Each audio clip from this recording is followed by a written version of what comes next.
So I want to talk a bit about this idea, this concept, these words I've been throwing around a bunch. I just actually got a sticker made that says these words. So I figured I better explain myself, what I mean by it.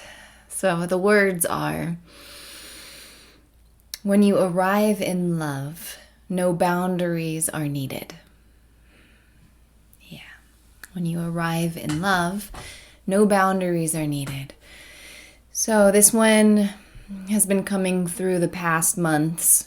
This March, so it's 2021, and this past March, April, I went through one of the deaths of my life, maybe the major death of my life, where for a full month or so, every idea I had about myself, about how my life was going to be going, what direction it was headed, who I was going to be with, all of it, it got burned. It got burned to the ground. Not literally, metaphorically, I guess, thank goodness. And with the burning, what was really left after all of it had burned was me. Is me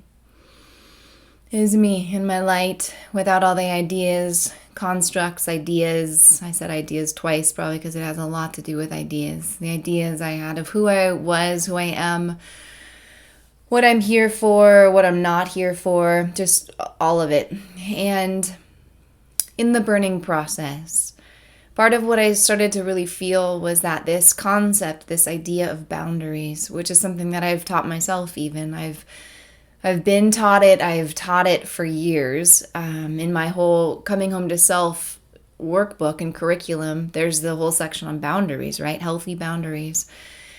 So for me to even work with that concept differently, the idea of boundaries, a couple of days, and that one was burned down too. And what arrived in its place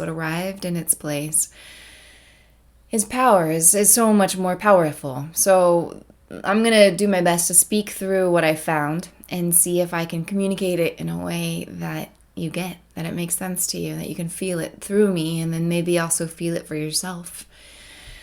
So really the image that I was working with was working through me for a day or two, potently, really searing through me, this image, this vision, and the felt sensation of it. It's in Lord of the Rings. I think it's Galadriel. I think the elf princess or queen, played by Cate Blanchett, and she's the white flowing robes and the really long white flowing hair. And at some point, she arrives into the evil fortress, right? The place, the super dark castle where all the bad guys are, especially, or including Sauron, I think, which is like the ultimate evil guy. And she arrives, and her presence is just, it's light. It's embodied light. And she just gracefully walks up, and she walks in, and she walks through, and she's there in in true Hollywood fashion. She's at some point, she's struggling, and she's fighting, and she's doing the thing, and yet the image that kept coming back to me and that I was feeling inside of me over and over and over again is like her arriving in that light, in that beaming, luminous, sure, steady, steadfast light. And that in that radiance and in that clarity and in that sureness, her eminence, like she's emanating into that space. And so because of that, not only is there nothing for her to fear, there's nothing to fear. If anything, she's arriving to that space, and that space is having to react or respond or basically cower back away from her and her presence and her light.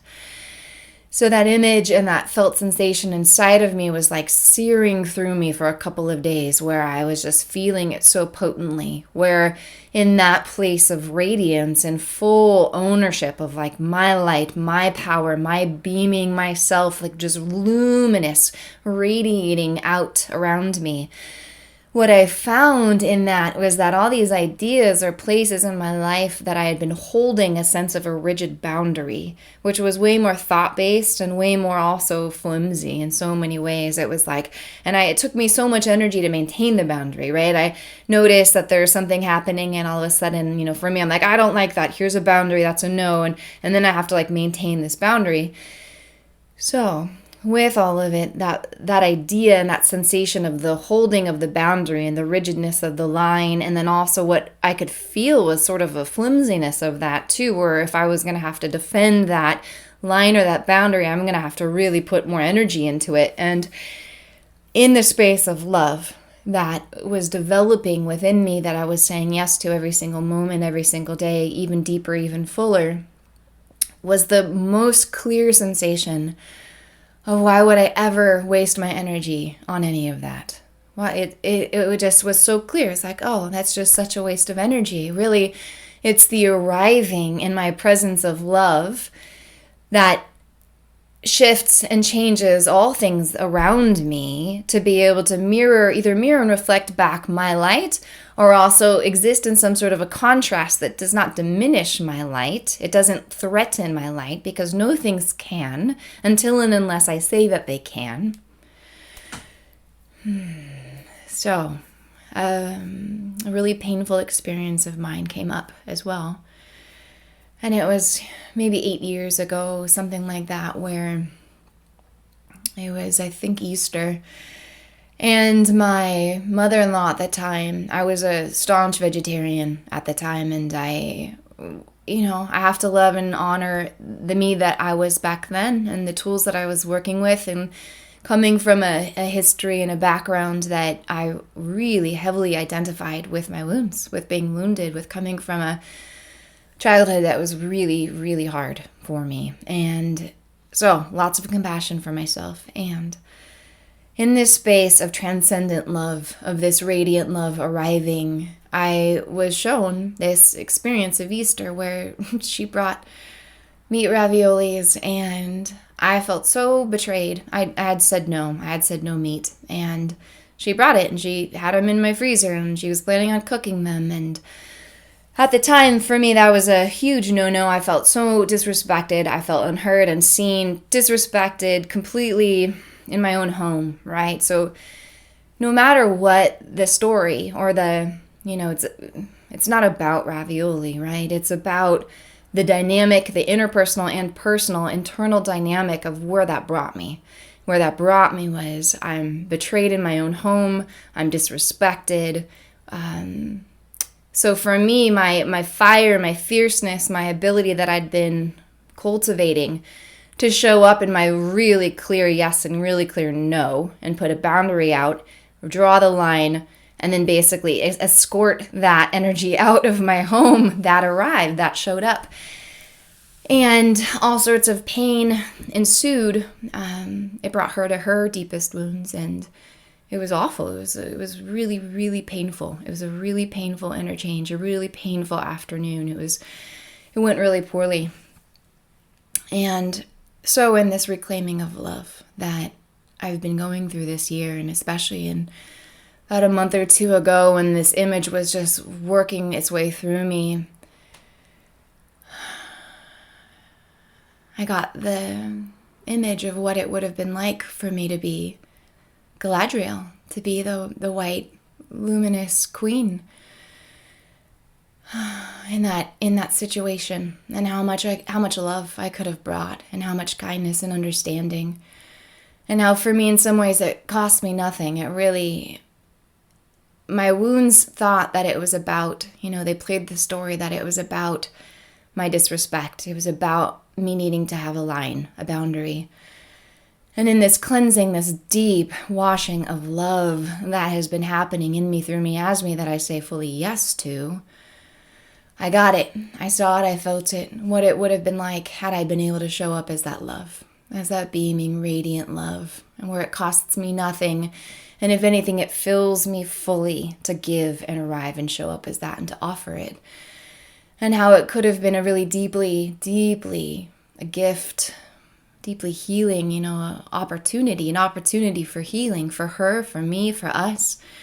could have gone so much differently, that situation. Instead of perpetuating so much pain and disconnection and strife and battle and all the things that I've learned over the years that those are my no's. Those are my no's.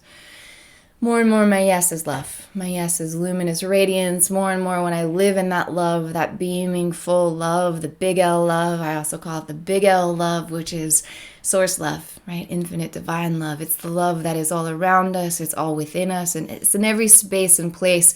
We just have to soften enough and connect deeply and fully open up to it enough to let it in, to let it pour through, to let it wash, let it clean and cleanse and restore. And then also just arrive and arrive fully. So really feeling and then practicing these past weeks and months what it feels like to arrive in love over and over and over again. Heart wide open, love, big L love streaming through, just washing me, washing everyone around me.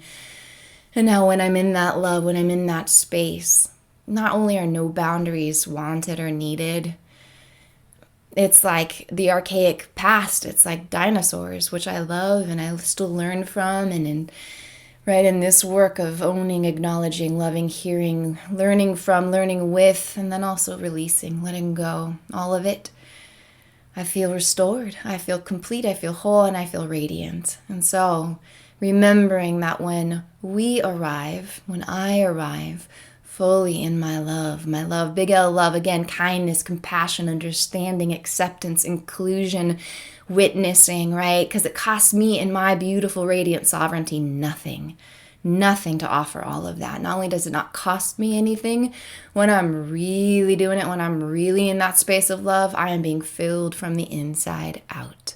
I also am being absolutely benefited and in that flow of plenty and abundance.